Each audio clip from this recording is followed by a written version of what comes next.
I was preaching in Poland, in the city of Szczecin, just at the border of Czechoslovakia.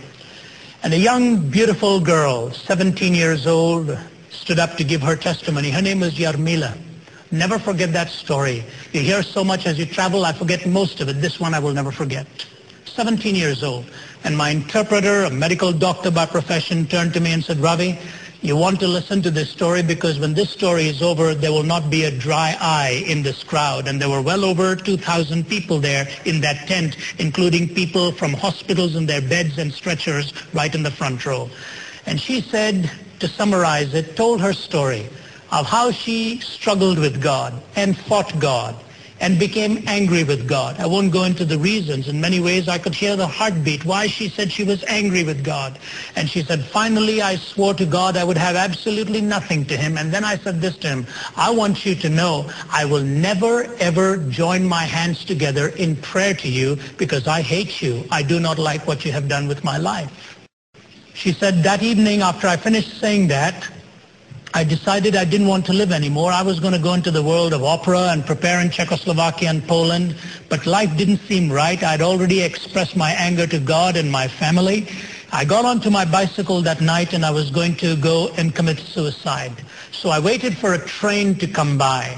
And as I saw that train coming by, I suddenly got onto my bicycle and started to pedal those few feet in front just at the right moment so that I would be hurled in front of the train. And as I came into that first railway track, I hit it head on and it flipped me over. And when it flipped me over, she said, I do not recall exactly what happened, but she said, I'll tell you what I know now did happen. She was thrown outside of the tracks, except for her two hands that were draped over the railway track, and the train went right over and severed both of her hands. And then she put her hands up in the air. Two rubber hands is what she had to show now. And as she told the story, people were just so overcome with emotion. She said she was taken to the hospital, and there her grandmother came and gave her the book of Psalms, and she read one particular psalm that she read in Polish that my friend translated to me. It seemed like just the word to her lonely heart and her mangled body at that time, and how God ministered to her. And without expanding to tell you, she made a commitment of her life today is preparing to go into the ministry. But she said this, she said, the first time I shared that testimony, there was a woman sitting in the audience who started to cry as soon as I came to the part of wanting to commit suicide and hurl myself in front of a train.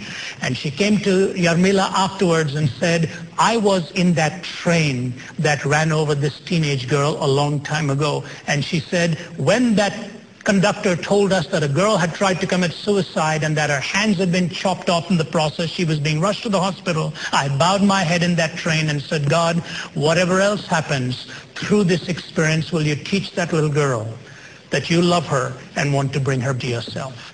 And through the prayer of this woman and the book of Psalms handed by her grandmother in that hospital room with no hands, which she had threatened would never meet again in prayer, as she'd said to God, she lay in that hospital bed and committed her life to Christ.